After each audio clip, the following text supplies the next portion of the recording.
and I figure out no left turns, some level of caddy, moving forward. buses. Yeah. They still have. I just checked it. They still have them posted. It's gotten for next worse, year I yet, hear. but Impossible. I would think so. I'd like to call the meeting to order. So we'll begin with a review of the agenda. And then go into commissioner comments and public comments. I don't think we have any public comments today, though. Does this require a motion to approve the agenda? Yeah. So move.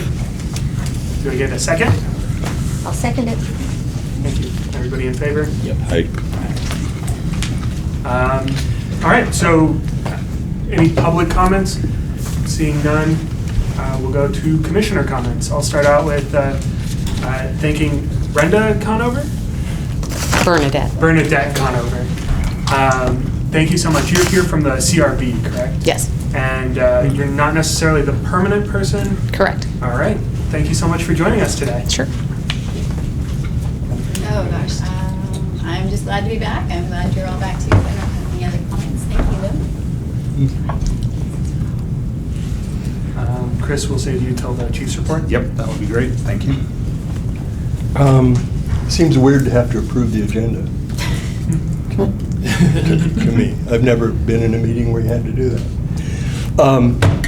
There's been a spate of burglaries and break-ins and car smashings and garage door liftings and such in my end of town.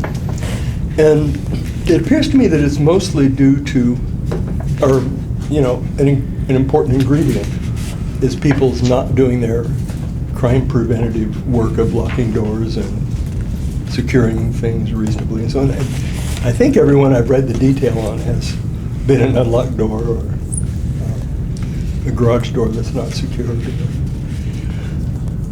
Obvious valuables left in a car, so things like that. So anything that can be done to sort of remind people. I remember that a couple, 3 years back, there were a lot of break-ins in the university area. People going through unlocked doors, unlocked windows, and so on. And there was a kind of campaign to remind people in that neighborhood about that, which I saw in the news and so on. And it seems like maybe timely to have some kind of announcement or something in the news media or social media, how important it is to keep things locked up. So, I don't know. That's all. Thank you so much. Bernadette? So I'm here for the Civilian Review Board. I've been on for 2 months now. I was on it several years ago. There was a turnover of about half the board, so I thought it's a little hard for a board to get running with more than half the people being new members. So we elect our chair and vice chair in October, so that would also be when they would elect a new person to suggest, appoint, recommend to the mayor who to appoint from our board as the liaison to the police commission. So it probably won't be because I've done this board and so I'll just let you know that we reviewed a case this past week, just 2 nights ago. We had training from Sergeant Maloney on de-escalation. Did I get the right guy? Jason? Okay. Yeah. No. No. We have a Sergeant Maloney. Is he a de-escalation? Yeah, defensive tactics. Defensive tactics. But not Jason. Jeremy. Ryan. God, I kept calling him Jason. He has the a other brother, day. Jason Maloney. It's not that one. It was the other one. Different place. I knew it was one of them. Anyway, there was some guy named Maloney that came and talked to us about de-escalation and talked about kind of the whole arc of it over the years, from the verbal judo stuff to the de-escalation. It kind of fit right in nicely with the case that we were reviewing, which had to do with officers having contact with some juveniles at the Egan Warming Center. And so it was nice to have that overview before we discuss the case as to what makes the most sense in how you contact somebody and ratchet up, dial it back as needed. We'll have another case next month. I don't know what it'll be. Next month will be October. They'll vote somebody to be at this board, and I think it's the couple days before this one, so you may see somebody else, maybe stuck with me, I don't know. And that's about it.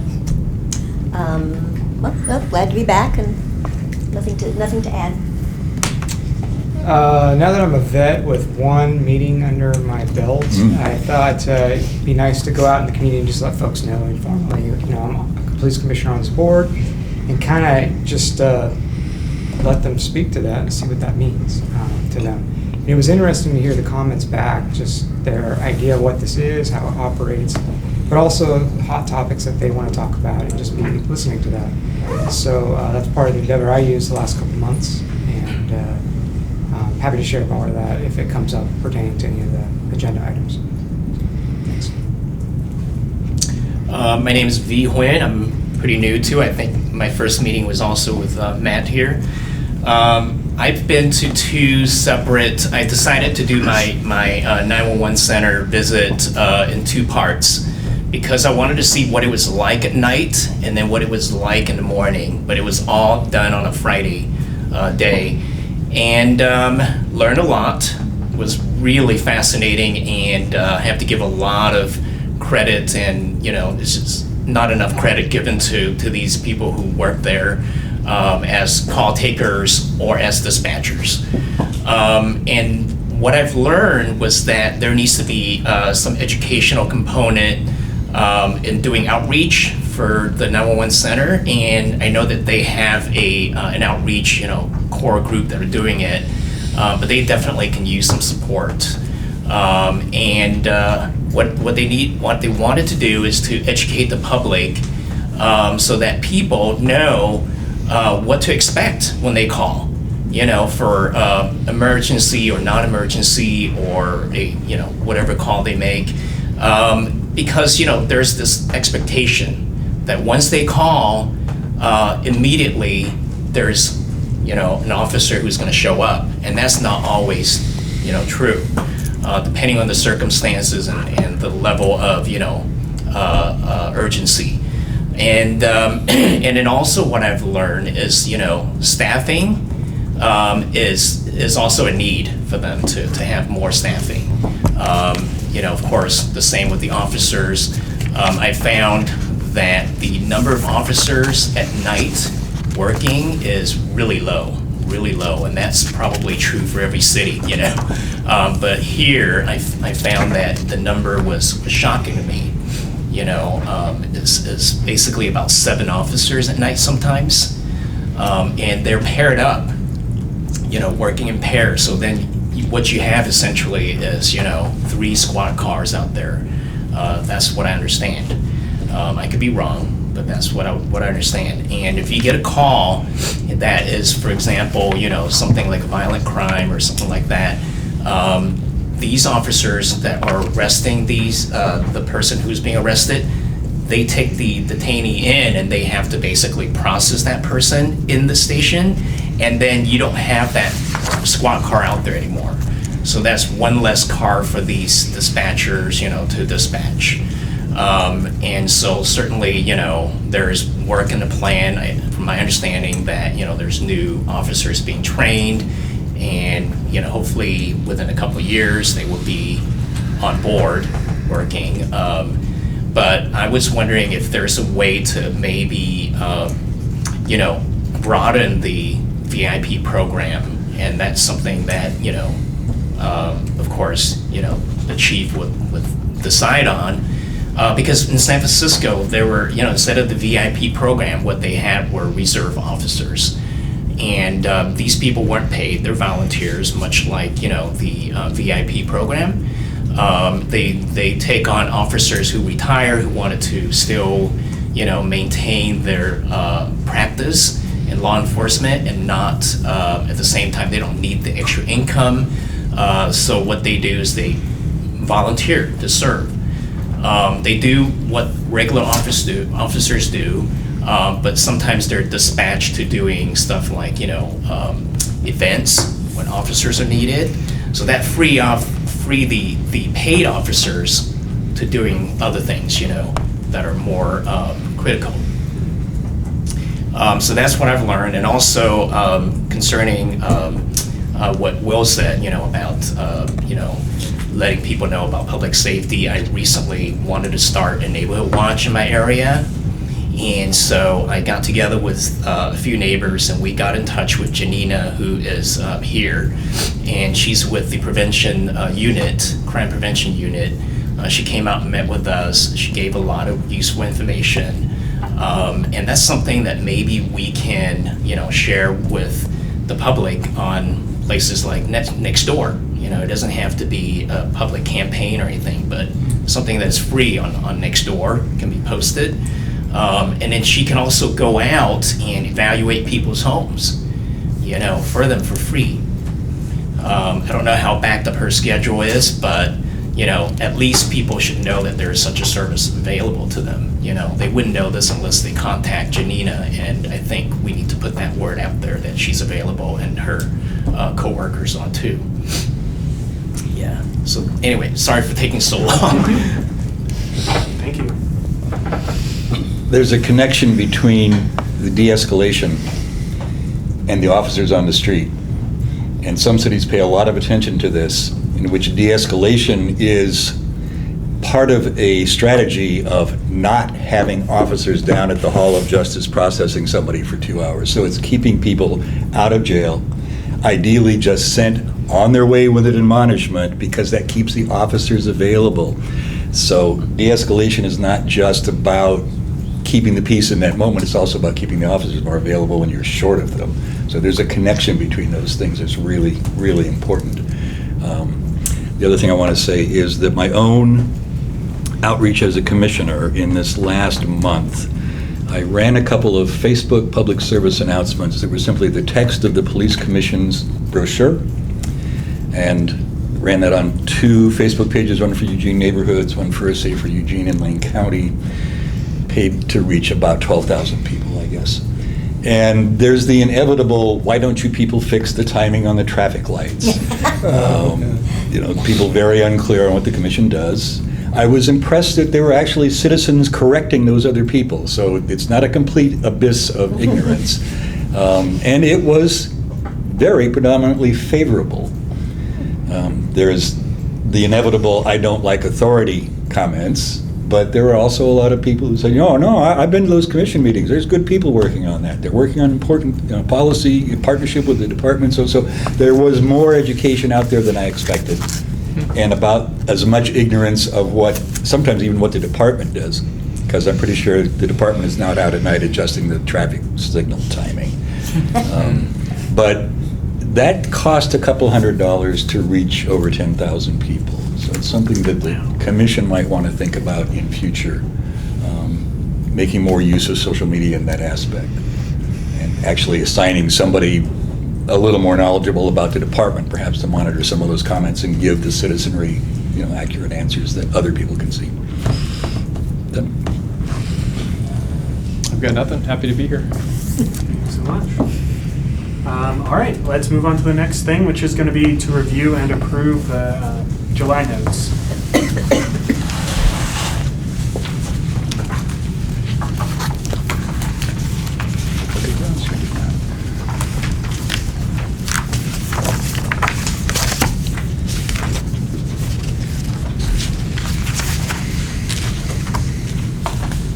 Move to approve. Do I have a second? Second it. Whoever. Everybody in favor? Aye. Anybody opposed? All right. Votes are approved. All right, so the main item on our agenda this time around is going to be the illegal car camping discussion. And for that, we have brought in the fabulous Reagan Watts. Watches. Sorry about that. Thank you so much for coming in.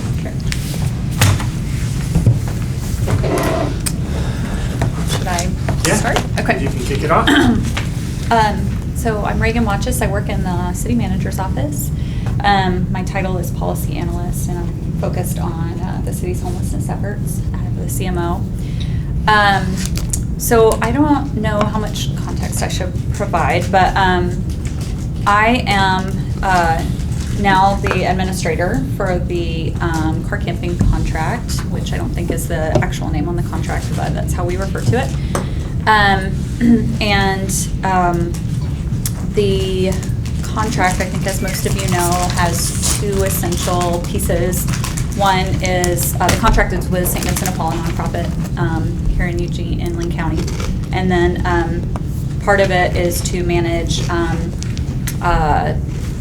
permitted spaces that are dispersed across the city, most of them on private property, where generally 1 to 3 vehicles are permitted to be, and they, take applications for that, manage the wait list, vet people, and match them with a spot. The other piece of the contract is to be the first point of contact when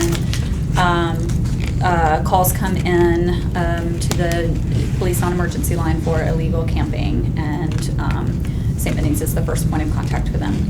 So some background on the contract is that I've been in my role for about 2.5 years. This contract, as far as I understand, and the program have been in existence for, I think, about 20 years. And as you can imagine, the sort of landscape of homelessness and has changed, and during that time, so so the way it looked 15 years ago is different than the way it looks now, as far as I gather. And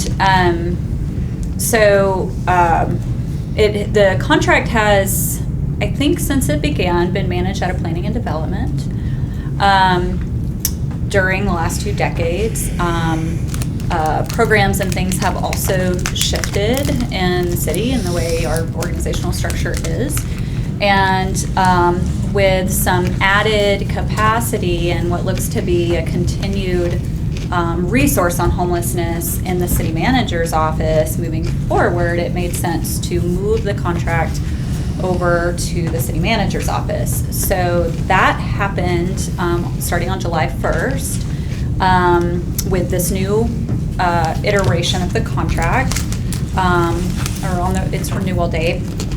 And preceding that date, myself and primarily another staff person and our team were sort of looking at this contract as we knew it was going to move over, and we had conversations with St. Benny's and with police and with park staff, with, we took info that we had received from the CMO. The CMO gets calls around illegal car camping, and from advocates and things like that, to sort of inform how we wanted to move forward. And what we ended up doing is renewing. So the contract was on, we decided to renew the contract for another year. It could be renewed 3 times, and this is the last time it can be renewed. So we decided to go ahead and renew it for another year, and we made some key changes. Like I said, one, we moved, it's now over in the city manager's office. We cleaned up just a couple of main things, just with some language and things that were just out of date and didn't make sense. We revised the scope of services that didn't really make substantial changes to the way the program operates, but again, it was sort of to clean up. Previously, the contract was a little messy in that it just didn't clearly define those 2 separate sorts of it didn't have 2 separate scopes of services. It was kind of unclear, these 2 separate functions of the contract. So we tried to just make it more clear and make it more accurate to what was actually happening in the way it was supposed to run. And then we also we tried to establish more reporting requirements to be more in line with what we would actually need and use, and put some things in there to try to improve some of the coordination and communication between the city and St. Vincent de Paul. And so, for example, we named primary points of contact in the city manager's office and an EPD. And an EPD, it's currently Lieutenant Mason. And we also set some quarterly check-in meetings to take place so that we could more closely monitor the contract more than it had been previously.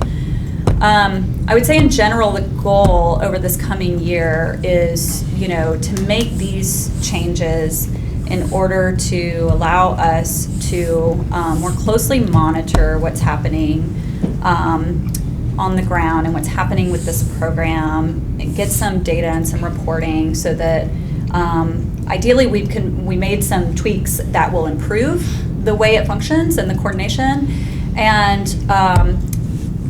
then through the year, as we monitor, we can see where some of those continued gaps and needs are as we think about FY21 and what we'll do then. So that's the goal. As you know, we're in the beginning of this contract now. So that's the goal looking forward through the year. Thank you so much. Do we have any questions? I just had one, at the end of this contract, since it's the last of the 3 renewals, do you get any feeling that St. Vinny's does not want to continue, or doesn't seem to be the problem? I Or the have problem? no idea. I don't know. I mean, I think they've done it for a long time Right. and I haven't had any indication that they don't want to do it anymore. Good. Edward? How can we help? Big question. And you don't have to answer it right now, but. Yeah, you're- I mean. But here we are. You're here at this board telling Yeah. us about this, and we've had our hand on policies that the officers can be following out in the field. How can we help in any way with the contract, with the change in who is the city oversight for this, the CMO instead of, what was it, planning? So just mull that over. Yeah, I mean, I think one thing that's difficult for me in answering that question is is answering it from your role, Sure. which I'm not familiar with, how that works and We help and craft your role. policy. Yeah. And we go back and look at whether that worked well. Oh, yeah. Yeah, so I don't know, I mean. This is what our goal is through the next year is to just I think Lieutenant Mason already talked to you guys about trying to implement a system that Public Works uses called MMS that we think will be a much more effective way to track the response to the calls. So we're doing things like that. Our goal as staff is to be more engaged with this program and to really monitor it, make some improvements through the year as we can, and then think about what the needs are moving forward from there. The other thing that I would just say is that this program, city manager's office and the city are really moving forward and thinking about the entire homeless crisis response system as a system. And this is one component of that system. We know that it does, the permitted spaces do help people stabilize, but it's not the end goal for them. So it has to work well within a system. So I think I think this body is more interested in the illegal camping piece, and it's, we think about that ideally as we make some inroads on improving that overall system, the need, that may affect and impact illegal camping, and how much of that response is needed and what the tools are that we can apply. So just, we're trying to think of it holistically. Reagan, can I offer some perspective maybe for you, Edward? This is one of those unique policies that in partnership with our social service providers and our contractors is that in order for us to be able to really perform well within the four corners of the policy, we need responsiveness from those that we engage in contracts with so that we can jump through the certain hoops that we need to jump through to be able to be kind of just and reliable about our response.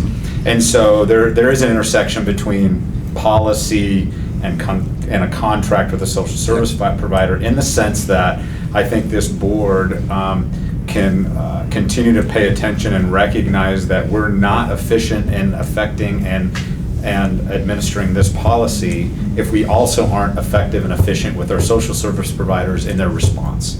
And so we've found oftentimes where we want to be more responsive to people that are, most of these come in as a complaint from somebody who's got a car or a motorhome in front of their house, and they're at their wit's end, not knowing what to do.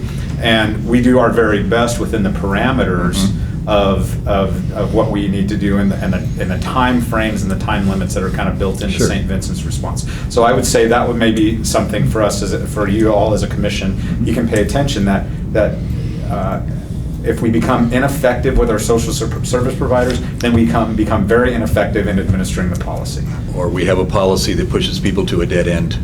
Or just to move somewhere else and become a problem for someone else, or they're not getting the help they need. Sure. Like that kind of. So to make sure everybody's on the same page, can you sort of run us through what is contractually supposed to happen when we do get one of those calls?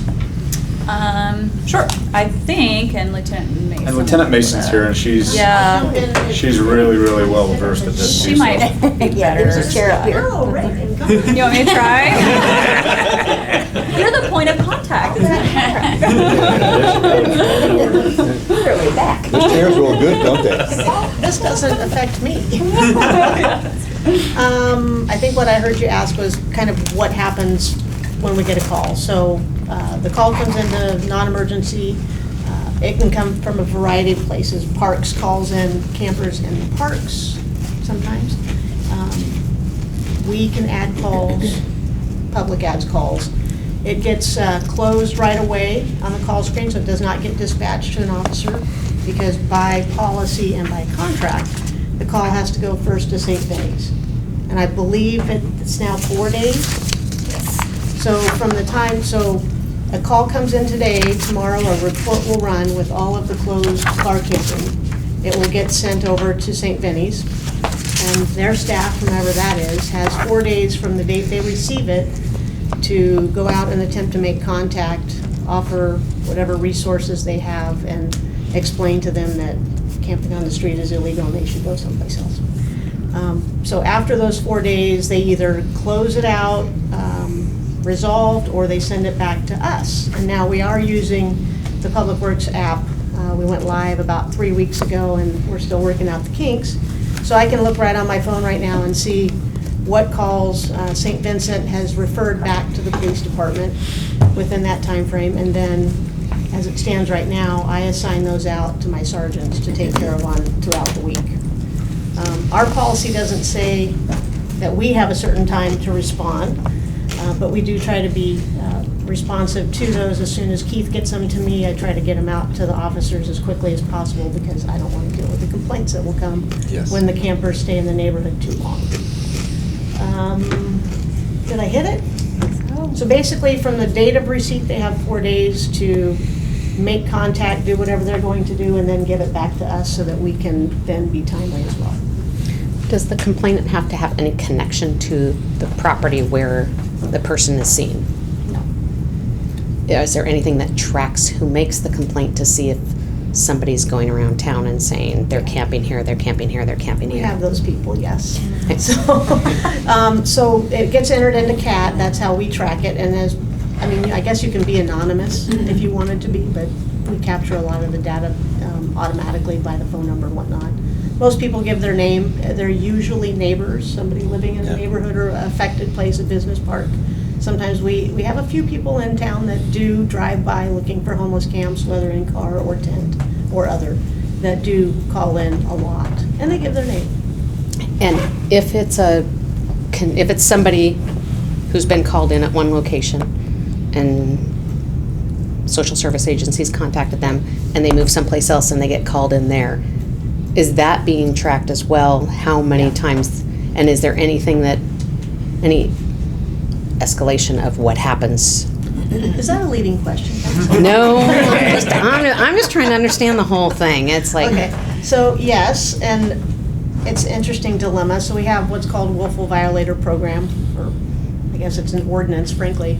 and it only is specific to car camping. So if a person is contacted and provided a 24-hour notice for prohibited camping, which is what Keith does, that's the St. Vinny's guy who talked to you a couple weeks or a couple months ago, or an officer. So an officer or a representative from St. Vinny's can contact the violator, explain to them that they're violating the prohibited camping ordinance, give them the notice, get their name, date of birth, enter it into the database, and then they become, if they're contacted anywhere in the city camping, within 30 days, they are willful.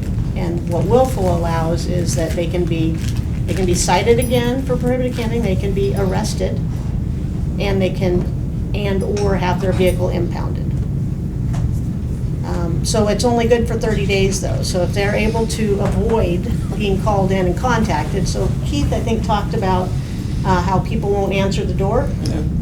That's why, because they've probably already been contacted once, and they know that if they have contact again, then they're going to face a stiffer penalty, and so they avoid us. They don't come to the door, or they don't come to the door.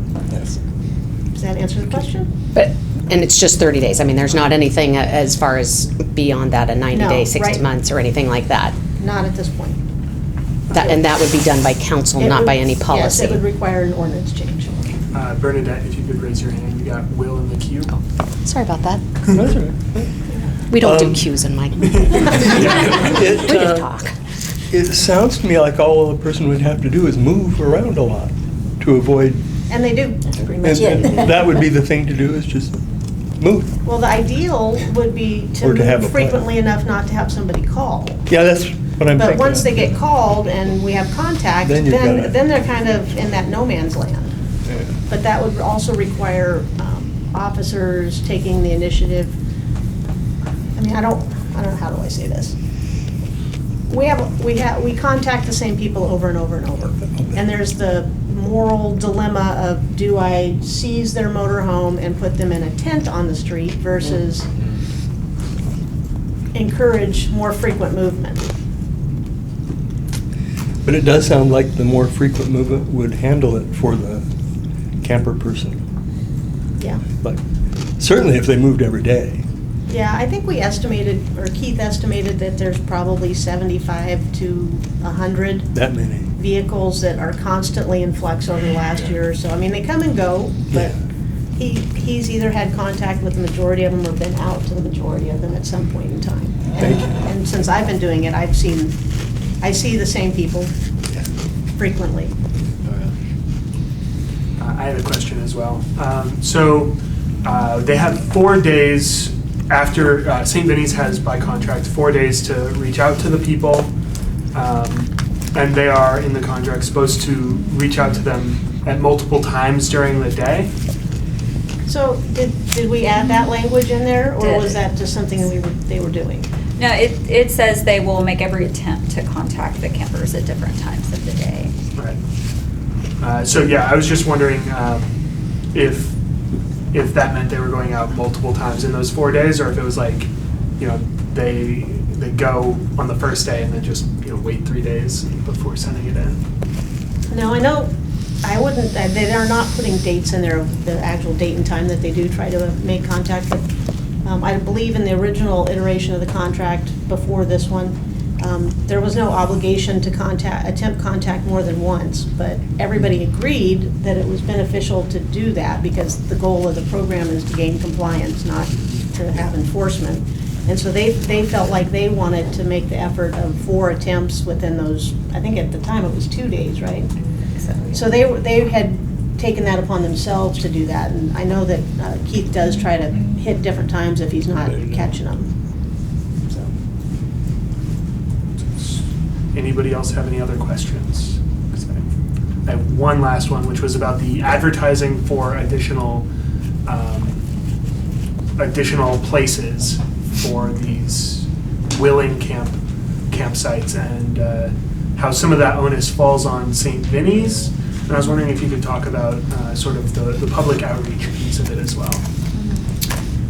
Well, in the contract it says, I think what it says is time permitting, St. Vinny's will work to recruit new host sites.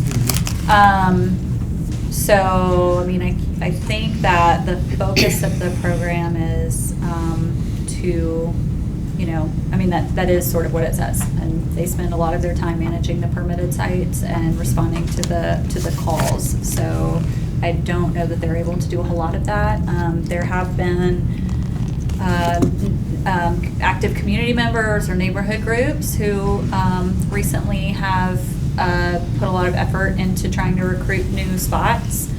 The CMO staff, gosh, I guess it's been a couple of years ago now, put together an outreach handbook that provided a lot of information about the program along with our Rest Stop program and just the details of it, how people could become host sites, how other sites, because like I said, a lot of them are private, how they've sort of operated to try to be a tool that people could use to recruit new sites.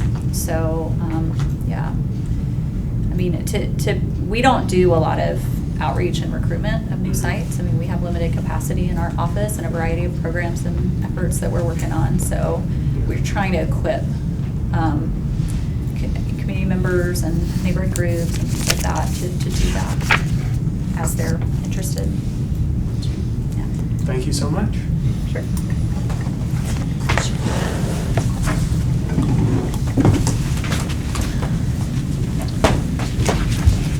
Took way less time than I had expected. So on to the Chief's report. Okay, well, welcome back, everybody. Summer went by way too quick. Councilor Ye and I were just talking about trying to get kids back into routines, and that seems to be a full-time job now that they're back to school. Let me just go over a couple of highlights through the summer, just to kind of get you up to speed, and for those that are new commissioners, I'll try and want to answer any questions you may have, because an awful lot of what this is built upon prior times that I've had an opportunity to communicate with the commission about what's going on. Couple of things. Thanks for doing a sit-along at the 911 Center. I think your comments are particularly timely, since last night I was in Bend at the dispatch. It's called APCO. It's the state's dispatcher training and banquet, and we had dispatchers receiving awards last night for the great work that they do. One was a life-saving award, and then the other one is just a commitment to excellence. But those men and women in our 911 dispatch center have a really, really tough job. They're really the true first responders, if you think about it. And oftentimes they are the calming voice on the other end of that phone. And if you've ever thought about what it might look like to sit in the same seat for 10 to 12 to 15 hours a day and just listen to people's grief, that's oftentimes what that job is. And so always want to be mindful of the value that they bring to the public safety system. Staffing up at 911 is always challenging. We're down about 3 positions. Pam Collette, my director up there, is working hard to get those filled. It is not for a lack of people applying. It's we're really, really struggling getting people through backgrounds that can do this job. You know, that's one of the good news is we have a really unemployment rate. The bad news is we have a lot of people that are still looking for work that maybe don't necessarily fit within the parameters of what public safety asks of them, both in the background and the psychological makeup. And so we continue to work hard to get our 911 staffing up to speed, and we have several in the mix right now, and so we're hopeful that we'll find some that will pass background, be a good fit for us, and then pass training, and that's always challenging. You're never quite sure how training is going to go for our newest dispatchers. Our police department staffing, with respect to our sworn staff, we're actually fully staffed and overhired by 1. We'll dip down just a smidge because we have some retirements coming up. Lieutenant Jennifer Bills is retiring this month, and the 25th of this month she'll be done. And we've had a couple of brand new police officers released during their probationary period. One was for some veracity issues. And the other one was for performance. And so we'll dip down a little bit, but we have a new recruitment coming up this month, and on average, about every 5 days of recruitment, we have about 100 applicants, so we shut it down and process it. When I started here here at the police department in April of 2018. It was about a 6-month hiring process, and we've got that down to 90 days. So we're running 5 and 6 hiring processes with 4 to 5 hiring dates each year to keep up with what we're doing. And so I'm pleased to say that our staffing numbers are very, very strong. However, we have hired 60 police officers in the last 2 years because of the turnover and because of vacant positions. And so when you hire that many baby cops, you have baby cop issues, one of which the CRB saw this last week. When you have and you will continue to see those every once in a while. You have young police officers making mistakes, and holding them accountable and helping them recover and train them is going to be really important. At this moment in time, we have as many as 40 plus police officers in some level of training. So some of the cars that you're referring to that have 2 officers in them are not 2 seasoned police officers that can actually do the work. It's a FTO and a trainee oftentimes riding around together, because we have so many FTOs with trainees with them. And so when you see a 2-car unit from Eugene PD, you can almost bet that who the person driving, depending on the phase, is the baby cop, and the one sitting next to him is the FTO trying to teach them how to be good police officers. And so we've got a lot of growing pains, but it's good. It's good news. That's important for us to grow. It's important for us to start moving forward. And when we think about where we're at today, we are mindful that the investment we make today will pay dividends in a year or 2 years, 3 years down the road. And so we're wanting to be mindful of that. We've got a lot of things to be proud of this summer. You'll often hear me, whether it's in the media or social media, talk about the good things that we've done. You may have seen or heard that we were able to make arrests in the murder of the young LCC student Alex that was murdered in the back parking lot, behind Taylor's Bar and Grill, which is actually a University of Oregon parking lot. That was a case that we adopted for the University of Oregon to help them do that. And I think it's particularly pointed and remembering that Eugene is a destination city for a lot of people to come and enjoy football games and cultural events and concerts and nightlife. And those individuals that perpetrated that crime are not from Eugene, actually live in Portland and have some gang affiliation. We're down here, and unfortunately Alex was in the wrong place at the wrong time. But we were happy to be able to make those arrests and give some closure to that family. And we stayed in really, really close contact with that family throughout the entire investigation. It's also a reminder of our investigative background now, regardless of the crimes that we're dealing with, but especially our major crimes, as how the heavy burden of digital forensics is in everything that we do. Laptops, computers, cell phones. We're talking about terabytes of information that we have to analyze to be able to get to better understand what happened on those particular days. I feel like I've been going back to you, Jennifer. I'm sorry.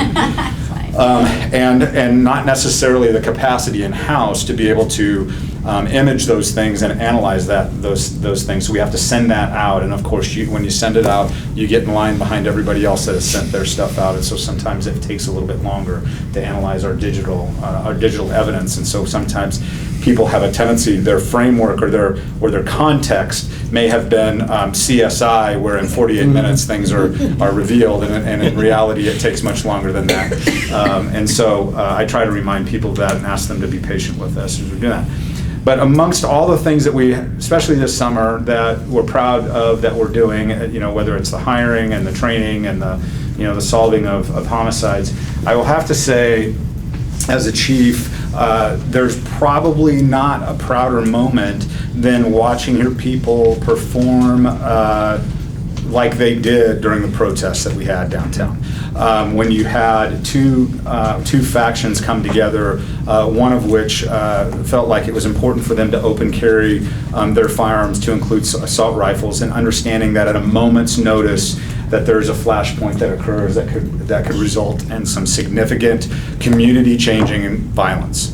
And to have officers be prepared and to put themselves in harm's way and just perform and keep those groups civil and allow for the civil First Amendment speech to occur was a proud moment, and should be a proud moment for this community. The very next weekend, we sent 12 officers to Portland to help them with theirs.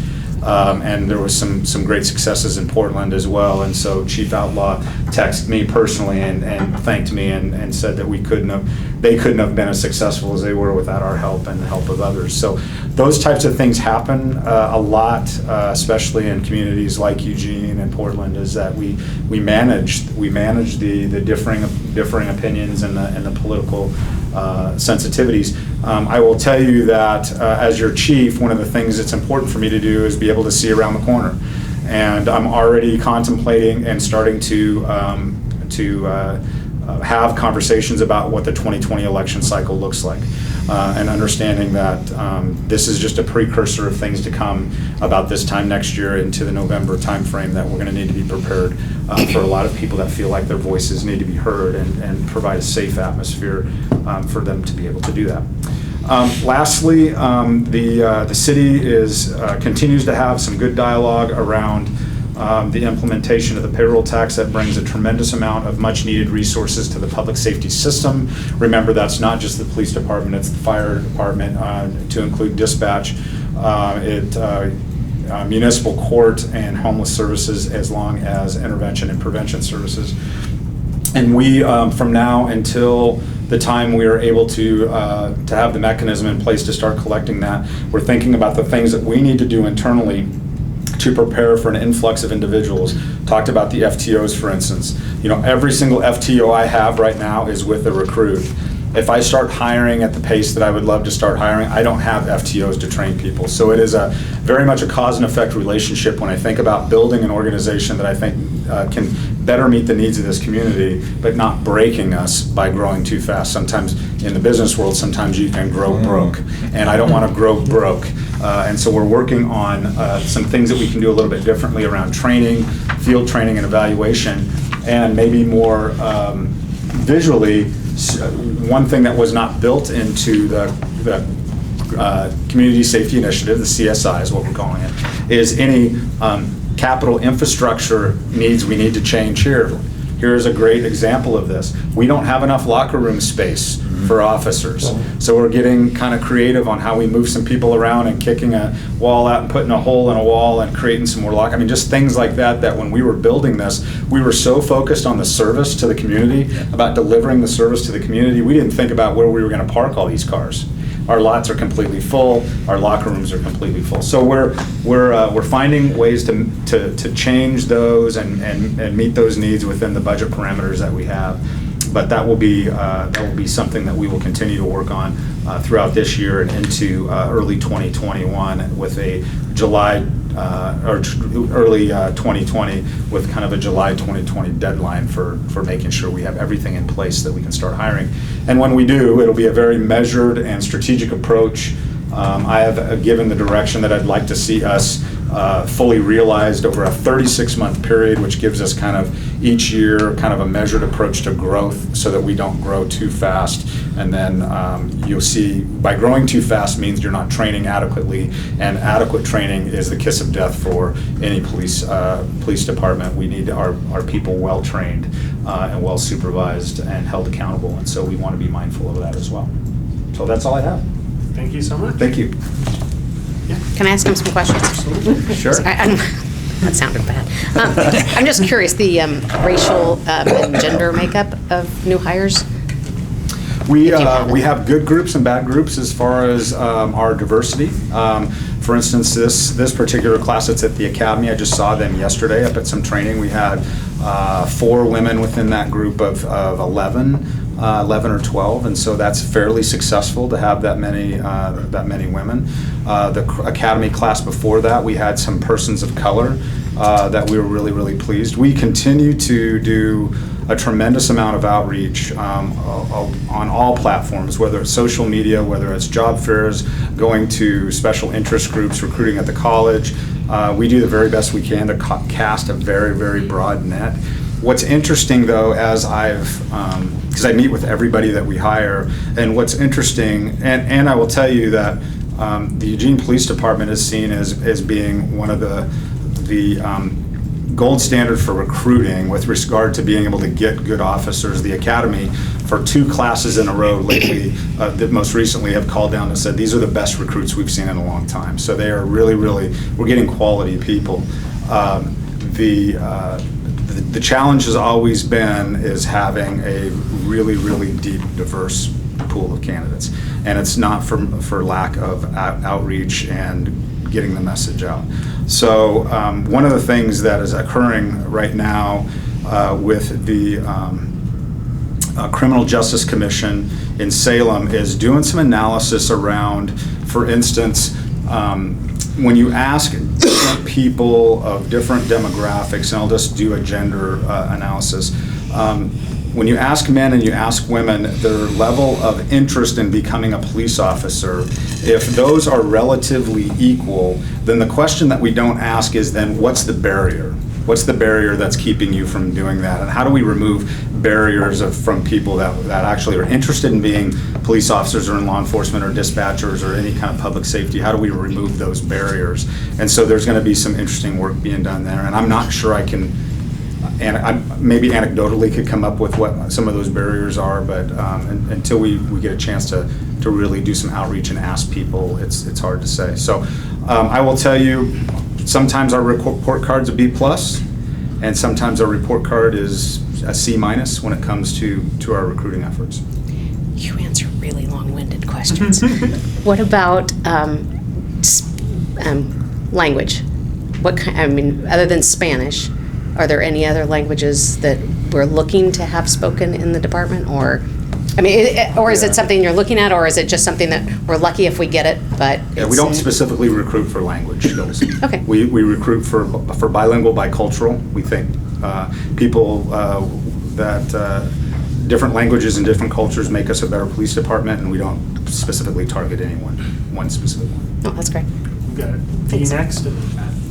So Chief, during the recruits training, do they have an opportunity to go to the 911 center to maybe observe or make a connection with the people who are on the other end of the radio? So in most of our recruits go through a pre-academy, and that's before they go to the police academy. And so during that pre-academy, I think there's an opportunity there to do a variety of things, and one of those things is to go up and understand the importance of the 911 center and how it's interoperable with what their mission is. Thank you. I'm trying to be a little bit more short-winded. No, I'm just used to Chief Kearns. He'd like say like 3 words and then just stop. I was like, but, okay. Well, sometimes less is more. Oh, absolutely. I've got I'm- Matt and Alan. Yeah, I was curious about the new hires, and as they enter into their jobs and progress from baby cops into more teenage cops or whatever. I was just curious, what's the vision behind what that looks like for policing in the city?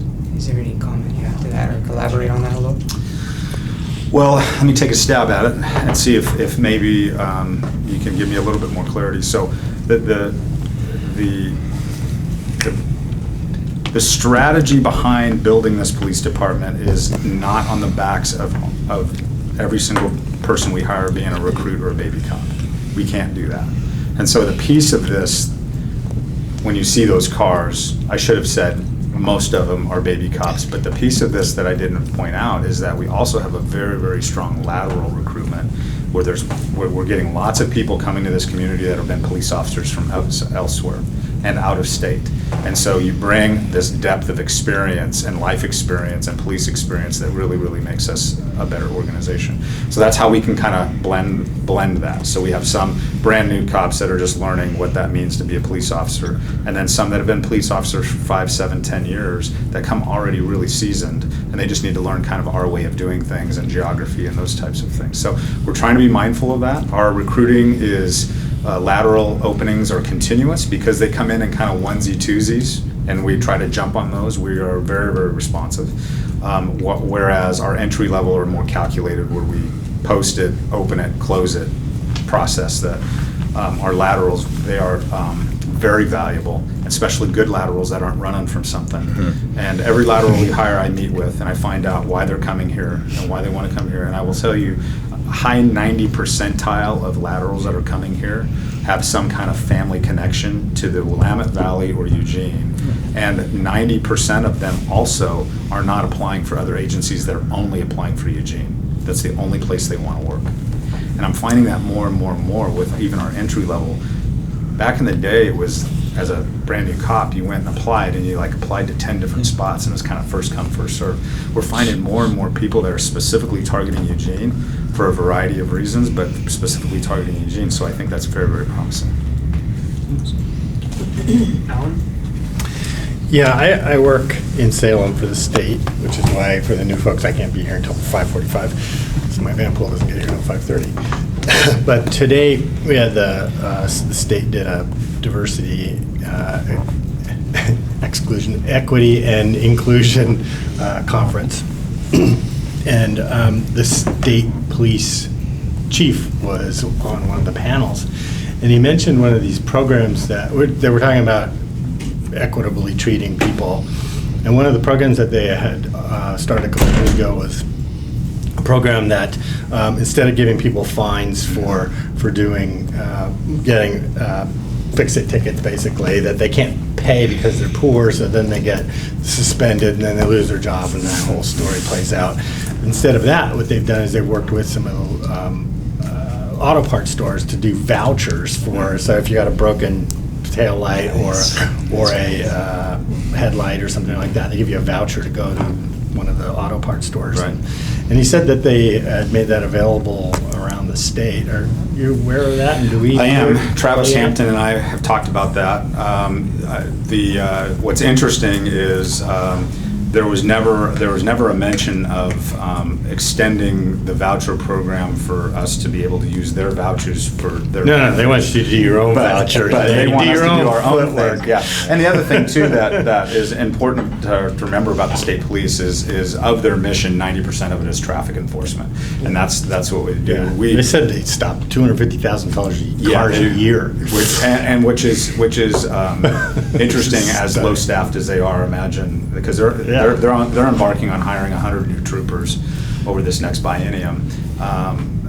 So, yeah, Travis and I have talked about that, and we don't have a voucher program. What I will tell you from a broader sense is, our police officers are not engaged in traffic enforcement as much as they should be, and that's not necessarily their fault because they're running from call to call to call. Traffic happens with discretionary time when you're not on a call.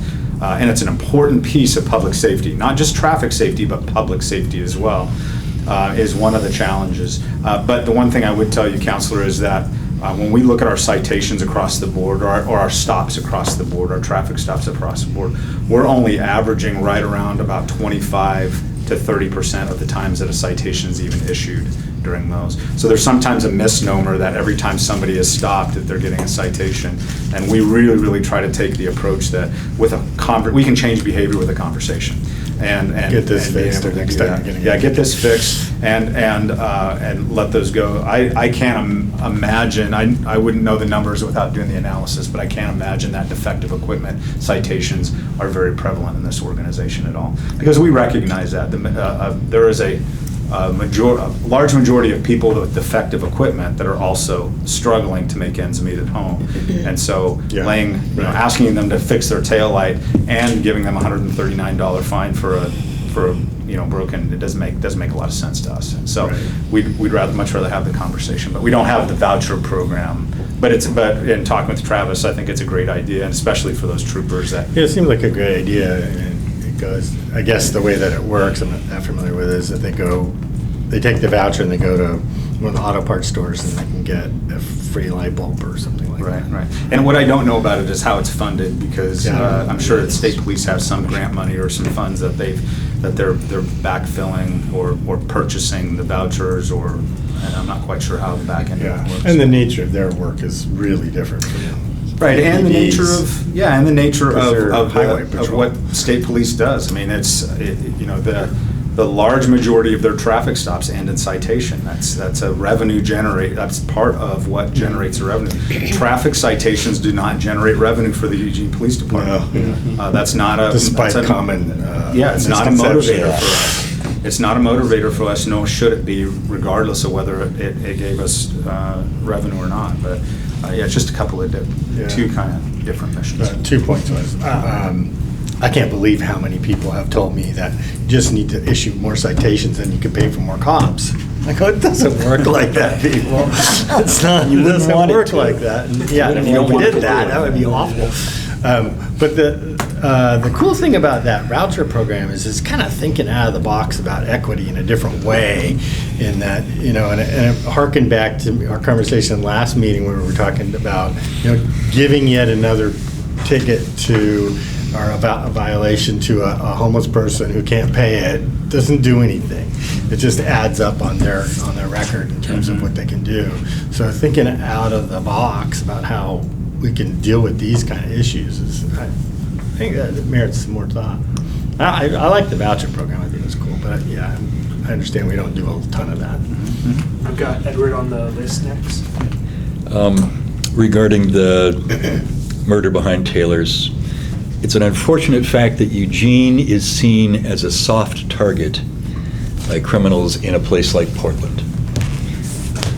So I've seen this in other cities and states where really bad people in the next bigger city figure out they're a lot less likely to get caught, there's fewer cops, the laws might be more lenient, let's go there, commit our crime, and commute on back home. And that's just an unfortunate fact. I don't know anything that Eugene as a city or that the department as a force could do to change that dynamic. It just happens that way. Educating people here to the fact they're a soft target is probably the one good tactic that I can think of about that. Skipping on to the open carry demonstration downtown.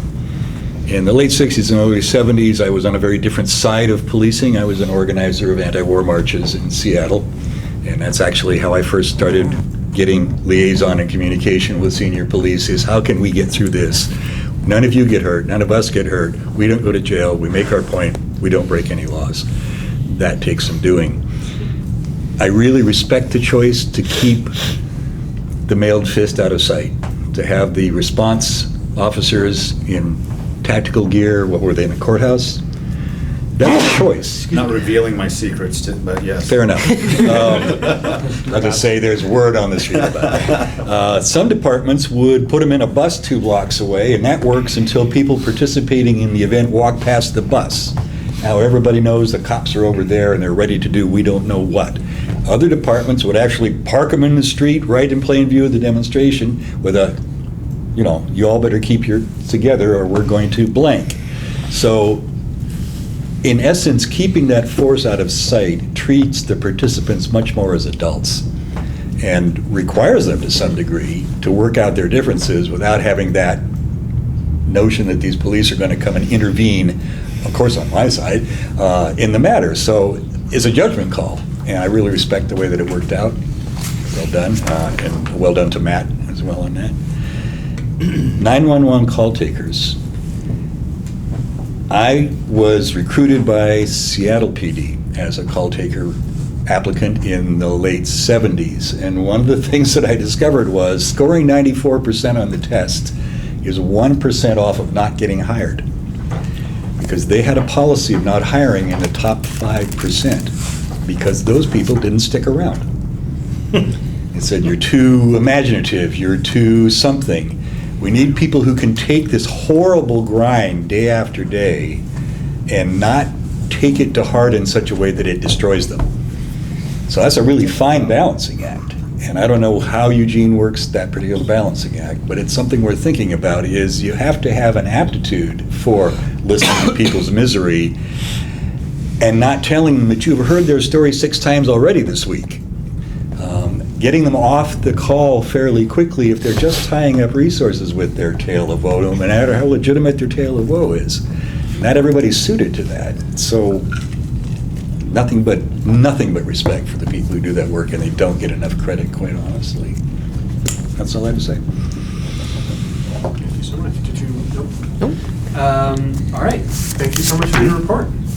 Let's get on to the search and seizure policy. Is that on? 38. 38. Was almost there. Yeah, so search and seizure, it's It's a very important topic. It's also complicated because it's so steeped in case law and ORS. So this policy is actually not that old in comparison to some of ours. It's 2014. But it was something that came up, I believe, as part of the commission's plan for what they wanted to look at. And in an effort to update our accreditation policies, we've kind of made 2014 and earlier as that cutoff point. So there's a couple of different ways that this came to the commission for this. You'll also notice that there really aren't substantial changes being proposed here. And I think that really speaks to the work that was done in 2014. I have no idea if the police commission was involved in it then. I would kind of suspect that it came through for a review. And I also wanted to touch on the fact that throughout this policy, there's a sentiment steeped in it of the rights of our community members. From the first line, both the federal and state constitutions provide every individual with the right to be free from unreasonable searches and seizures, helping set the tone. To the next page, every person has a reasonable expectation of privacy inside his home, and a search of a residence will not be conducted without a valid search warrant, et cetera, et cetera. To search protocol, officers will conduct person searches with dignity and courtesy. Officers will conduct property searches in a manner that return the condition of the property to its pre-search status as nearly as reasonably practicable. So I think there's a lot. I think there's a lot in here that whoever was the architect of it initially, which is probably Sergeant Lowen and a police commission of a few years ago. I think there's a lot to be proud of for what's here, and I think it also speaks to why there really weren't that many proposed changes. So the process of this was it has been sent to all of our investigation supervisors as well as the department now, but it kind of went through a pre-check.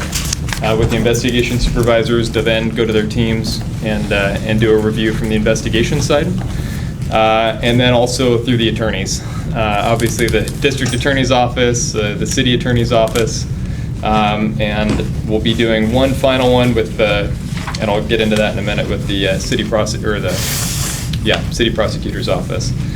So most of the adjustments are clarities and just cleaning up a little bit of language. There's a couple of places where we really have gone away from administrative inventory processes, away from calling those searches, because there's really two very distinct things: a non-discretionary administrative inventory, where you're having to go through property to inventory it for a reason that's for the benefit of the person and the city for liability reasons, as opposed to a search where we're subjecting the person to an invasive search. So you've noticed that there's a couple of places that have that adjustment made, and that's the reason for it. Clarifying the voluntary consent in 322.6, clarifying that it's voluntary, and again, that's one where we're trying to make it even more clear to protect the right of the person and the officers, because we don't want officers making mistakes. So trying to make sure that it's clear. And so those were the kind of the biggest things. It's a little fine tuning.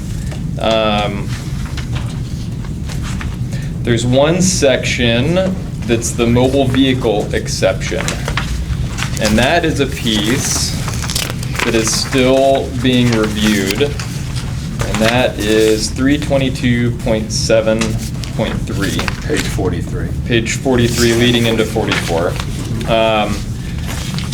And that is one, and that's why it's in italics.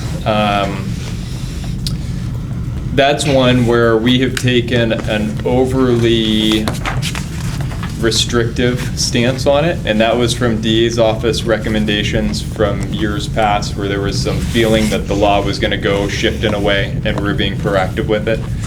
An officer brought up that it seems like that is stabilized, and there might be some room to make that more in alignment with what the law is. And so that's a section in particular that once we get a meeting with all the attorneys in the same room together to look at it, talk it through, and see where everybody lands with their comfort on it, that we can make sure to kick that specifically to the commission to take a look at, so you guys can review what that looks like.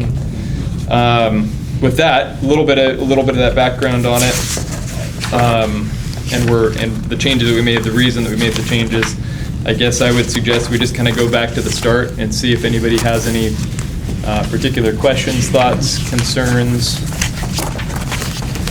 And so then purpose and scope is pretty simple. And if anybody has a thought, just dive in. I'm going to just go through and read the titles, and we'll go through it start to finish that way without reading every single word. Reasonable. Reasonable. I was long-winded. No, Stand by. I know how he can be. Stand by. I know how he can be. Just get me started. Reasonable expectation of privacy, and the only change there was accepting cases of hot pursuit in lieu of fresh pursuit. Residences, 322.3. And so the officer safety frisk is kind of a complicated thing, even though you'd think it wouldn't be. And so rather than rehashing it, which was somewhat incorrect or not detailed enough, we just removed the line after 322.4 so that people would just refer to that section for clarity. And then the officer safety frisk, 322.4. The interesting thing about that is that you, as an officer, in order to be able to pat somebody down for weapons, in most circumstances, you have to be able to articulate that you believe that they may have a weapon and that they may be a danger to you. So it isn't something that can just be done to anybody at any time because that's just what you do. And so we strengthened some language on ensuring that that's clear in the policy. As a much younger cop, I lost a drug case based on that section right there. I think I had good reason for it, but He goes. the judge that day disagreed. They're so bad. But you know, we all learn. So that's where we add the officer must have objective facts supporting the decision to frisk, and the officer must believe that the defendant might pose an immediate threat to the officer or others. Generalized safety concerns are not sufficient. So we just wanted to strengthen that up a little bit.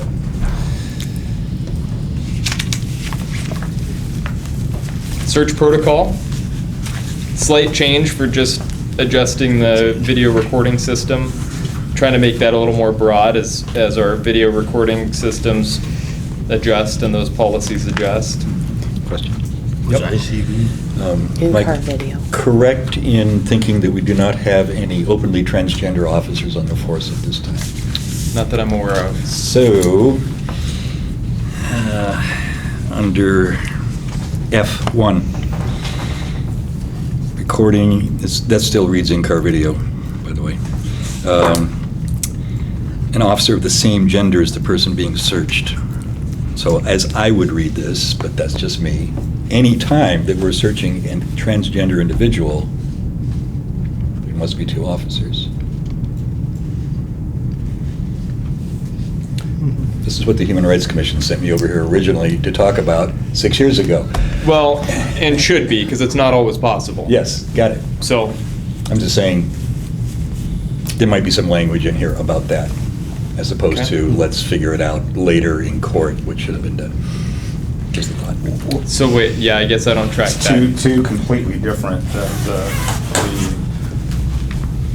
The legality of the search is different than a best practice in trying yes. to. So the court issue is not going to be in play if we don't have two people searching, or if we have to have male officer search female. Somebody that identifies as female and having a male officer search them. That's two completely different things. So that won't be an issue in court. But to your point, the point of this is to try and make every effort Yes. to have similar genders be searching Yes. similar genders. Yep. So for comfort. So Just playing devil's advocate here, if I were a defense attorney looking at this, I would bring that up if I had a transgender client and felt that, based on this Like language. in a civil case? it'd be civil only, because it doesn't mean the search was bad. Fair enough. Yeah, and so the search is legal regardless of the gender of the officer or the gender of the suspect. But to your point, there could be some civil recourse that the subject could have if they felt like they were touched Complain that you didn't inappropriately or follow something. policy as we read this, so on and so forth. I'm just saying that if there's a way to put some language in here that frankly protects the department. I was going to say CYA language, It is. So to speak. so to Anyway, speak. it's not a huge issue. I just thought No I'd mention that one. I saw it go by. Kyle? Yes, ma'am. I'm not that old. Sorry. How many, does everybody have body-worn cameras? Yeah. Okay. And to be honest, this is to encourage officers to try to make that accommodation. More often than not, we're not able to accommodate that. I get it. And that's going to be a With the complaint to the reason auditor's for office, and earlier the this CRBs evening. gets to watch it. Often. I had a question as well about the admin inventory. Where's that? That is, it's earlier on, you mentioned it as being separate from the search.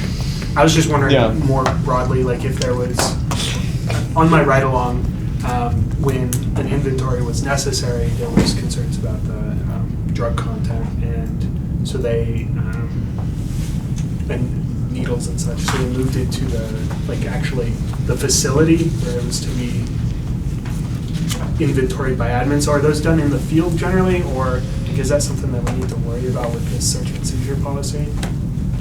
Inventories and searches can happen in the field, or they can happen in a controlled environment at another location. Okay. So that certainly could be taking a custody to jail and then inventorying their backpack in the jail locker, where you're not out in the dark in an alley somewhere. Or it very well could be taking a bag or other property back to the evidence control unit and doing it in a well-lit room, out of the rain. And that really is governed by other policies, where this is more about the legality of when you can and can't search, or conduct an inventory, or pointing to the inventory-related policies, because again, it's a spider web of discussions. Sweet.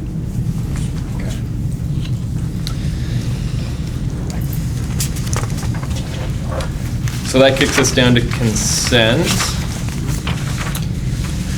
And that again was where we made some clarity on between A and D. The consent is clear, specific, and unequivocal. Consent is voluntary. It must be obtained as a product of a free will. It cannot be obtained through coercion. Minor things, but I think I do like what, that came from the DA's office, and I like what he did with that it made it seem made it make more sense. On consent, do they have little cheat sheets that they get to like make sure they actually follow step by step this, or is it just we hope that they'll remember the step by step? Well, it doesn't need to be step by step. It's always helpful. Yeah. Not necessarily in a particular order, but I just know that the CRB has reviewed cases where there's just like one little step missed. And so I just don't know if it's just a training thing, that we just go over this in training, or if it's just, there's little cheat sheets. Yeah, no, I'm not aware of a cheat sheet that talks about consent specifically. We do have consent cards that seem to be getting used more and more, where if we're able to, we just have the person sign a consent form card. That's, same thing, okay. We've always had those, but it also doesn't quite like go through all the different parts of it. But if somebody signs it, I mean. It slows it down enough that if they it. have to sign it, then it Yeah. gives the opportunity for the questions and that It's- sort of thing. I'd have to look at one. It's been a long time since I've seen one. They're fairly small, and they just make a pretty strong statement about that you're giving your consent to the police department to search whatever it is. Yeah. And they generally have a clause in there that you can revoke your consent at any time during the search, which is an important piece of that as well. So we see that happen a lot, where, yeah, you can go ahead and search me, and then as you get dangerously close to what they don't want searched, it's like, I think we can stop now, and we have to comply with that. The other thing is with body-worn video anymore, it's pretty easy to look back and see what level of voluntary was that consent really. Yes. Whereas in And other times it was spelled out on the report, and then cop said, suspect said, and who had the better witness to back them up. And a lot of it's just training. And this search and seizure stuff is the bread and butter of so much of what we do. And so it is a huge topic of discussion. But again, it is also very complicated. And we have a million cheat sheets, and this might be a good one to have another one for. Well, if there's a card, I mean, Yeah. Well, and encouraging the use of it in times where we can, where it's reasonable. Documenting consent. In fact, consent searches may be further documented by having the person to be searched or the person responsible for property buildings to be searched sign a consent to search card. It's right down to the next section there. No changes in that section.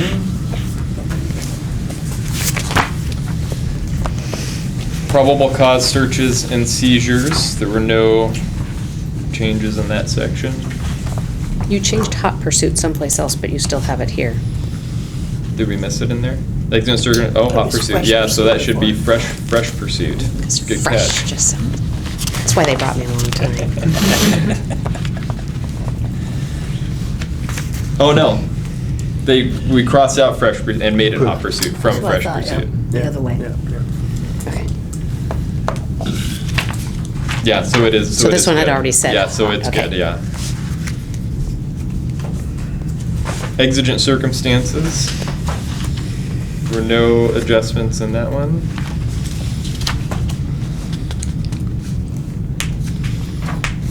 Search incident to arrest, and I believe, yeah, there were some adjustments made in there. He didn't track the changes.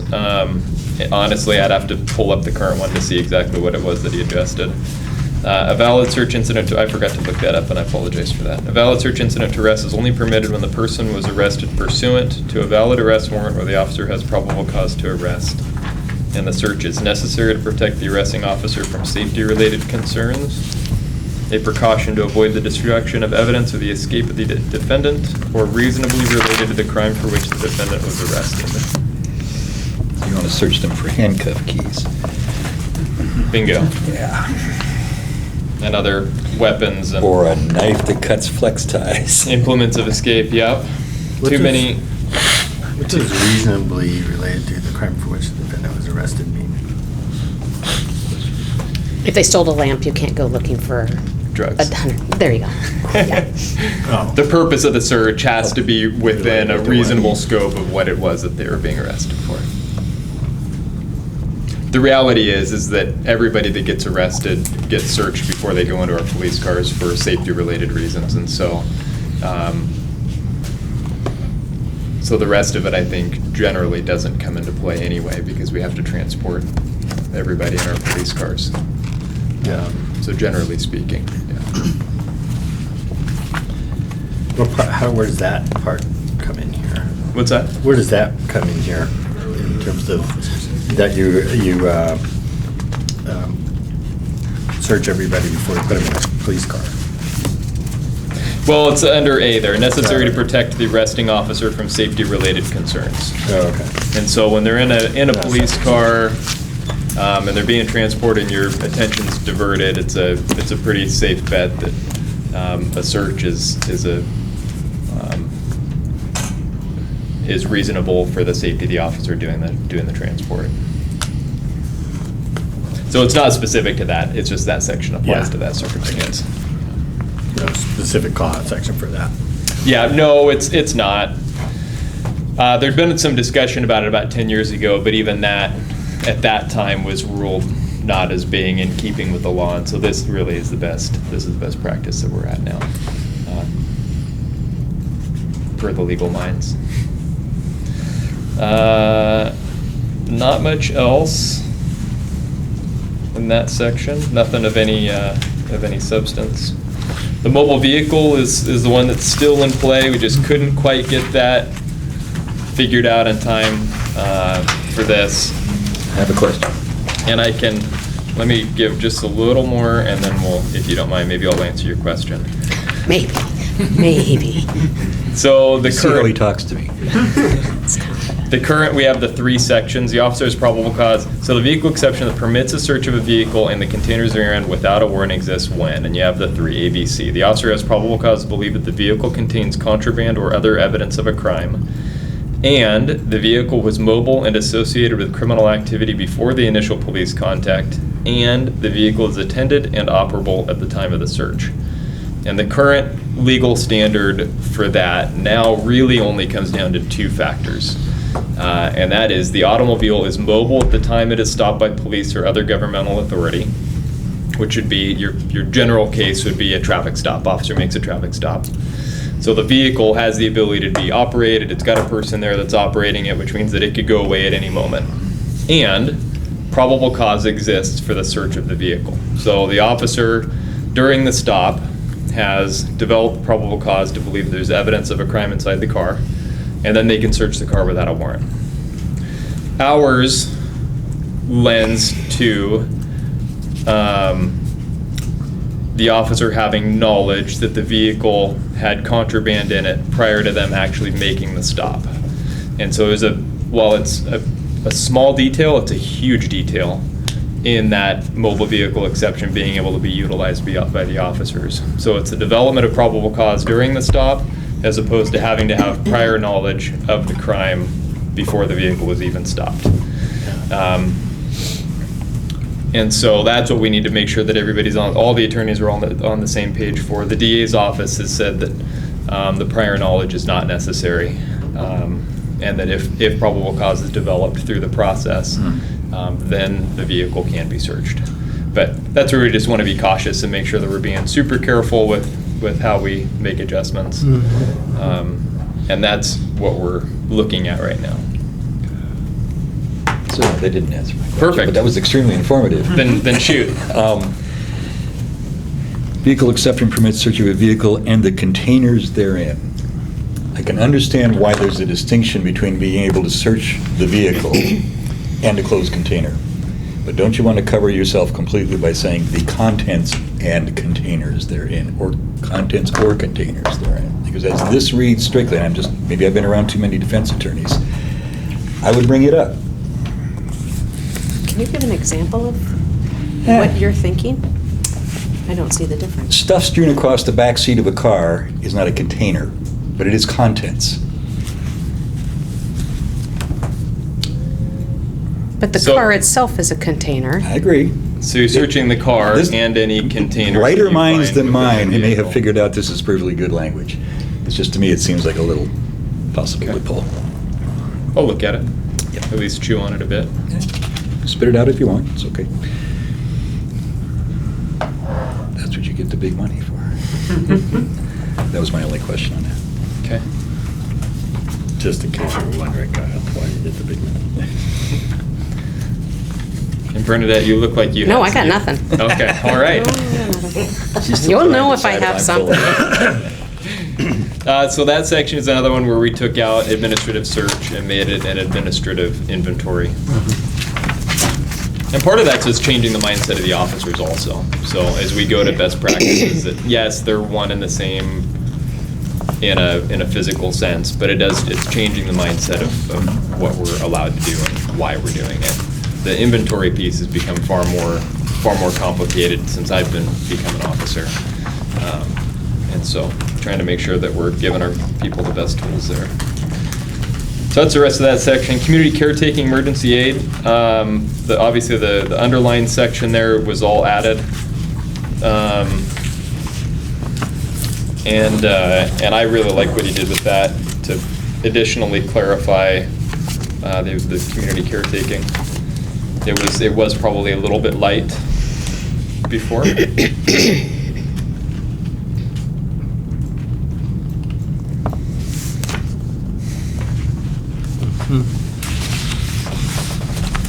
That kicks us to 322-742 emergency aid. And there were no changes there.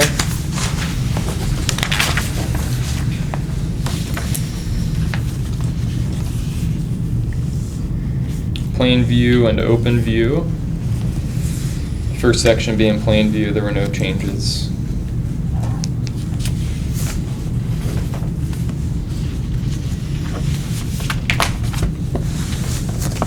open view.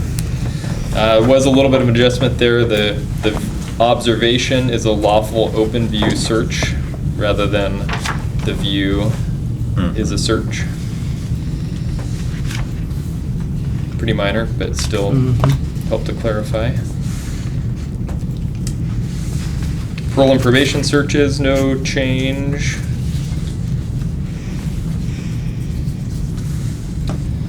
Open fields and abandoned property, with open fields having additional clarity.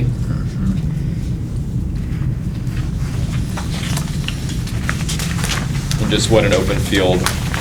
Probably should go ahead and spell abandoned correctly. That was a correction that was made. Okay. Or wait, somewhere. We cut it somewhere. Oh yeah, it was in the next one. On the next page. Okay. So we'll catch it on that page too, as well. Yeah, might as well.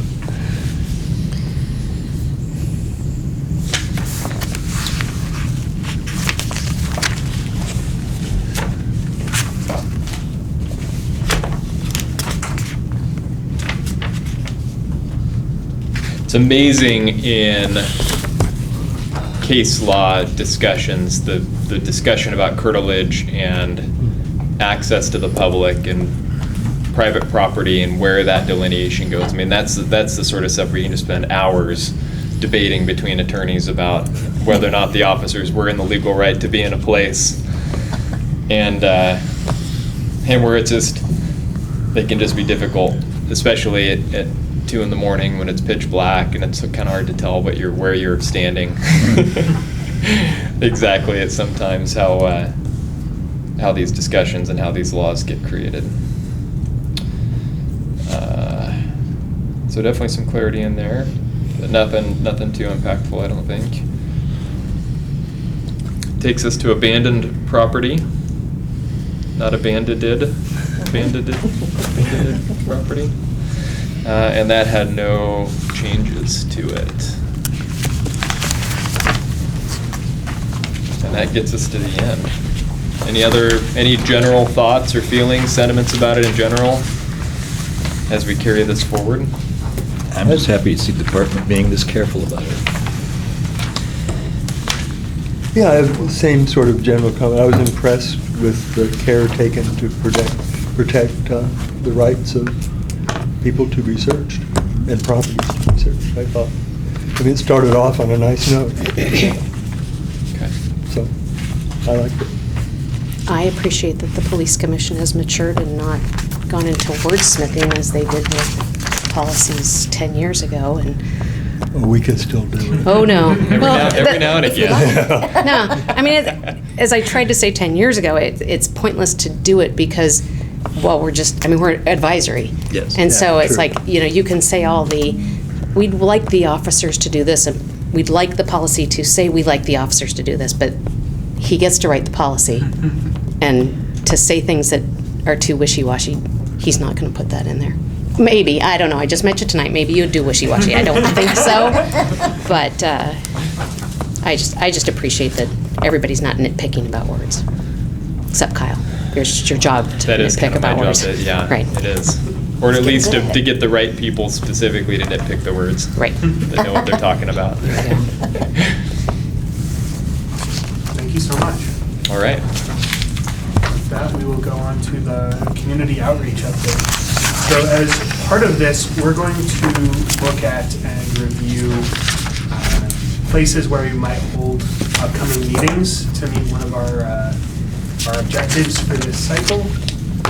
And Jeremy has kindly provided a few places that are reasonably spread throughout the city that I'd love to get everybody's eyes on. I would love to too. Why? This was working earlier. We may just have to talk through them. This is not. Let's try to download it. Bring. So, yeah. Okay, so the commission requested that we look to have meetings in more places than just here at headquarters. And so your leadership has requested what might that look like if we were to try and push it out and as far as coverage across the city. And if you look at the city of Eugene, you're looking at a shape that's similar to a kind of a triangle. And so if you go, the map was supposed to show you, but if you go west, the westernly most property that Eugene has that would be a nice place for us to meet would be Peterson Barnes Community Center. If you're going north, you've got the Sheldon Community Center, South Hilliard Community Center. The nice thing about using properties that are owned by the city is there's no cost involved. So, and I did find that it was actually fairly difficult to lock these times down because our centers are becoming so popular, which is a wonderful thing. Even downtown Eugene, when I was trying to get you into the library, I learned that They're busy. that every second and fourth Thursday of the month, the library's Bascom and Tyson room are booked. Can't get them, so that didn't work for us. So I was looking for other options, and that's why you see the atrium in there. And even there, you're on the third floor because it is, again, very popular. So those are the 4 locations that do not incur cost. And I just wanted to let you know that, well, there are others, but not spread so nicely. And the impression I got was that the commission was really hoping to go out into the various neighborhoods. Like Kyle's house. Yeah, there you go. Yeah, barbecue. Like it. So those are the 4 locations that I'm proposing and was able to lock down these dates. These are currently reserved for the police commission if you choose to accept them. There are some other locations, but there's some, I even looked at the River House for you, and we would seasonally have to go have the meeting in the barn. So I looked into some of those more creative options for you, but these are the proposals I think honestly make the most sense for your intent. So it's kind of open to you. Sorry that my fancy map didn't work. As a second part to this, if this is what you choose to do, I was concerned that it might become confusing. Where do we meet? So I wanted to let you know that right here on your calendar, the Police Commission website, you have, of course, what's happening that particular month, right? But say the meeting was going to be held in October at Peterson Barn, then you'd come in here and we would have this updated, and then you can even click on the map here, and it gives you the current location. And it's apparently Google that's given us, yeah, it's Google that's giving me trouble. Oh, hey, there it goes. Oh, and there's your map. Okay, so then it gives you the location. Mm-hmm. So the other thing, I noticed since I was in here looking around that there weren't a whole lot of subscribers within the police commission currently to the calendar. And the nice thing about that is if you do choose to come in here and subscribe, then as the location does change or as the packets are going out, you're immediately sent either an email or a text based on your selection or both. And so just realize if you weren't aware that that is available to you. But you can always come in here and have a map of where the meeting location will be in case there's any confusion that month. So yeah, I guess I'll hand it back to you. And Is that calendar subscription, is that on all, what page is that on? so as I understand, that's on all of top? the. Yeah, it's just right there at the top of, and you get in there, it'll give you other options if they have calendars for other meetings. But yours is constantly updated because I'm updating it for you, so. Stole the mouse. Oh, thank you for that. So one of my hopes is that we can organize some of our other outreach efforts around these visitations to our neighborhoods.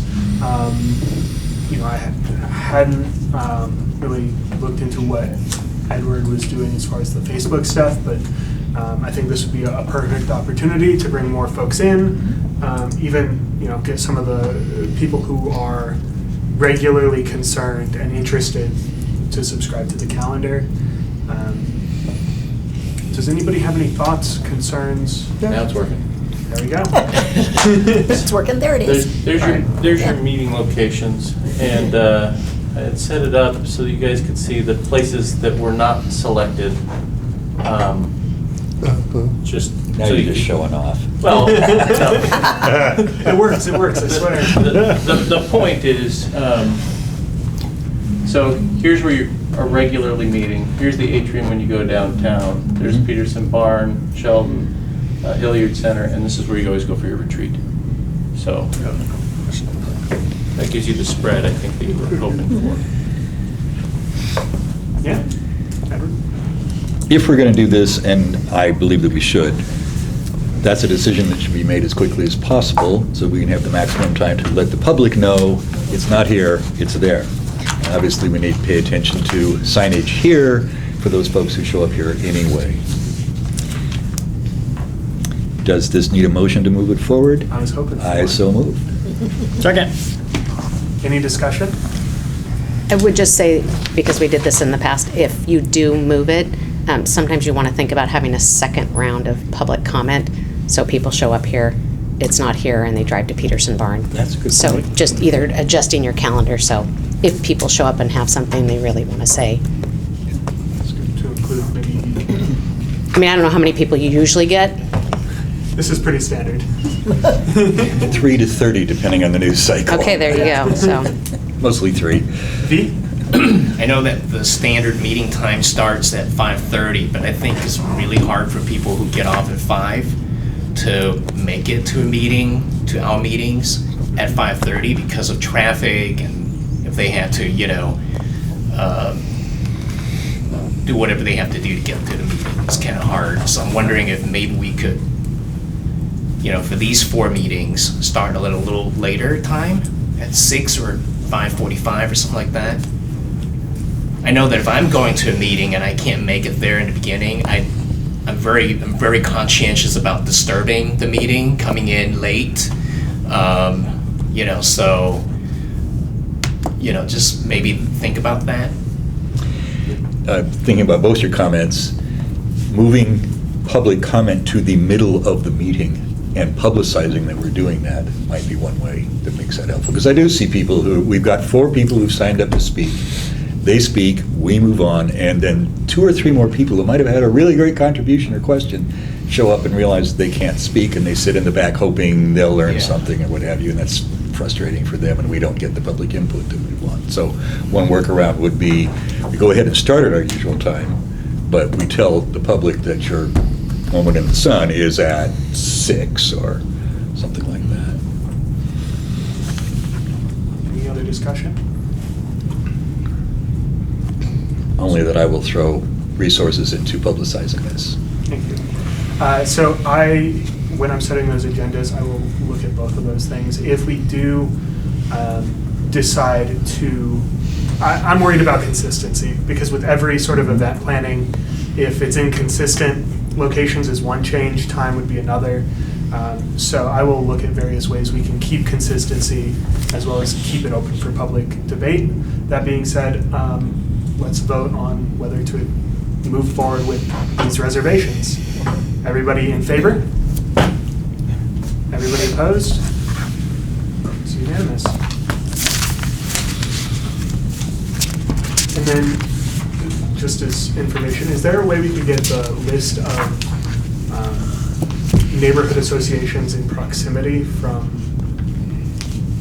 folks, and maybe their like neighborhood meeting times? I'm thinking. I would imagine that information is available. I would be calling the Human rights and neighborhood involved in that kind of list. That's exactly what it would be. If we could have that. Well, they have a newsletter that goes out to all the neighborhood associations, so Cindy could just stick our thing in there, and then they would know that, they could know ahead of time, oh, it's coming to my area in January, so I need to let people know, rather than having to contact every single one independently. Sweet. Would you prefer we do it that way then? That sounds great. All right, let's do it that way. And yeah, that'll be one component, though I will also make every effort to attend those myself. Does anybody else have anything to report as far as community outreach that they've done over the last couple of months? We've got a little bit of extra time, so happy to. Talk about that yet? We have not talked about, a few of us attended the Pride celebration with Beatrice and the community officers. I believe it was V, Jennifer, and myself. EPD also had their own booth, and there were, as with anything public outreachy, various levels of, enthusiasm or concern. But overall, I thought it was very successful. Beatrice, do you have anything to add? No, just thank you guys for joining me whenever you can. It's great. It's always great to have a little buddy, it's not just me sitting there. But I appreciate you guys' commitment to doing outreach in the community, and I'll continue to send any opportunities that I hear about. V, as a participant, did you have anything to add? It was just, interesting to have the community come to our table, and I heard some really great compliments. One guy came from New Orleans, and he just said that, back there, we don't have, the auditors, police auditor's office. We don't have anything like that. They pretty much just operate on their own, unchecked. Oh, yes. And I was shocked by that, So I'm really proud of Eugene having this setup. We're the only jurisdiction in the state that has a setup like this. Yeah, The next great. closest one is Portland, but for a jurisdiction this size to be this mindful of accountability is unusual in policing nationwide. And I would be remiss if I didn't say how overloaded they are for a community our size, the numbers of cases that are reviewed by them relative to our population. Sorry, I didn't mean It's to. okay. I would say the vast majority of people did not know. We talked about, so the three of us, we talked about all three, the police auditor, the citizen review board, and us. And we made sure people knew that there were three components of it. And I would say almost 100% of people had no idea that these three things. And once you explained it to them, they were so thankful. I mean, that was my experience. They were, I can't believe we had this. I never knew, but I'm so glad it's there. And that was great. We were educating people that had no idea, but it was good that almost all the feedback was positive, right? That's what I had. And V brought candies. They were very popular. It's a swag-powered event. So you need to know that, right? That is what. And so we had excellent swag, and then the candies were just like reeling in the younger people, and so it was great. I can't believe they actually like durian candy. Durian candy? Durian candy. Didn't. Oh, I brought durian and guava. The guava was more popular, Yeah. but they're not. Some people were brave enough to try it. It was good. Yeah, I This is Yeah. candy, not real durian. No, really candy, yeah. But they had the option of spitting it back out. Maybe fresh is better. The only other thing was the Southeast Neighborhood Picnic last week. I'm looking at her because I'm making sure that I got the name right. Down in Tugman Park in South Eugene, which I went to, and it was rainy, but it had excellent turnout. The mayor showed up, and much same response. People who had no idea and were interested to learn. There's a little bit older demographic, so in my experience, people took more time to ask questions and converse. And there was one very precocious child who also asked tons of pretty good questions. So I really loved it. We always have openings. Yeah, I don't think you have to be. I don't know if there's an age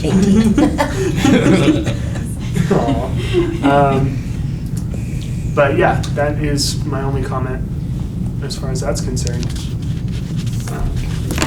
With that, I guess we can move to closing comments and get out of here a little bit early. You want to go the same way around? Sure. I have no closing comments. It's easy for me. It's it's such a functional group. It's so rigid that it's just hard to come from, if anybody's ever been to a CRB meeting, you would understand that comment. It's organic. We're just a cooperative little group, I guess. So I would encourage anybody, if they're ever interested to see what we do, come watch us. We're riveting. Well, I was just thinking when you mentioned the woman who disperses an email to all the neighborhood associations, that might be a good place to ask them to remind everyone about the safety issues that Will brought up earlier. Please remember to lock your, that kind of stuff, because in a neighborhood association, then they send out a newsletter. I get one, and so, it might not be a bad reminder as it gets dark earlier and those things. That's a comment. No comment. I'm wondering why we don't get to read. Oh, no, I'll pass. You had to come I'll to bring it the next time. event. Yeah, he saved up a bunch for We you. got candy, because we went. During the day, I can't go. No other comment than that. The next meeting will be Halloween, around close to Oh, Halloween, that's so I'll true. bring some. Something to look forward to. In the interest of brevity, let's move on. Just thanks for the review and thoughtful comments and discussion on our search and seizure policy. That's it. I guess my first comment is thank you, Chief, for keeping up the high standards for hiring that Eugene has come to expect. Every time it comes up, you've stuck to your guns, and I know it's important to me. I know it's important to the community. So thank you. And yeah, that was that. So with that, Bang the we're gavel. adjourned. Thank you all. Yeah, I guess last time we were 3 minutes over. Oh, you keep it. Yeah, now we should go. You don't have the words for that, or we have these guys. Oh, they had it last I'm time. handling it for him. No, it was great. Oh, the camera's still on, so I'm not going to say anything else. Mine is what our I wanted to thank you for helping with that, limitations are, gentlemen. again, this shouldn't be saying. I really appreciate Yeah. that. We're happy to do that and try to I don't know. pay special attention to, Mayor Dennis lately. Giving a little extra attention.